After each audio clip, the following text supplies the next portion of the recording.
మ్యాడ్కి వచ్చేసి backdrop college hostel, ఇక అక్కడంటే ఎంతైనా ఫన్ జనరేట్ చేయొచ్చు. వేరే ఇక్కడికి వచ్చేతలకి ఆ కాలేజీ నుంచి బయటకు వచ్చిన తర్వాత జరిగే లైఫ్ కదా.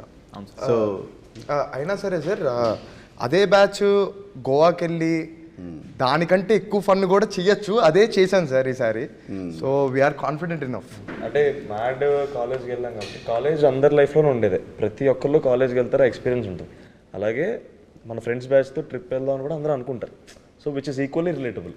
So we are always confident about the idea. So మాకు అలాంటివి ఆ విషయంలో ఏం డౌట్ లేదు సార్. ఈసారి 6 కాకపోతే ఎంత దూరం వెళ్తుంది అనేది మార్చి 28 తెలుస్తుంది.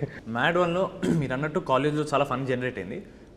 బట్ అది జనరేట్ అయింది మేము కళ్యాణ్ అన్న రాసిన కొన్ని క్యారెక్టర్స్ వల్ల.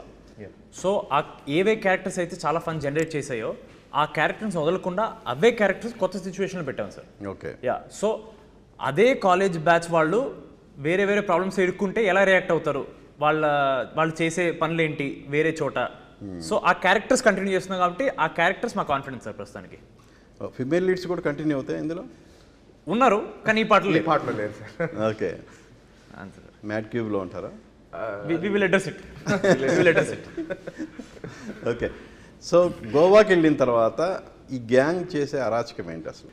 ఈ బంచ్ ఆఫ్ చిల్లర్ నా కొడుకులు గోవాకి వెళ్ళి గోవాని కూడా సర్వనాశనం చేస్తారు అన్నట్టు. గోవాని నాశనం చేసే స్థాయి లేదులేండి, ఆల్రెడీ సర్వనాశనం. మా మ్యాడ్ గ్యాంగ్ తెలుసుకుంటే చేస్తారు సార్, అది కూడా చేస్తారు. కానీ చాలా ఎక్కువ చేశాను సార్ ఈసారి.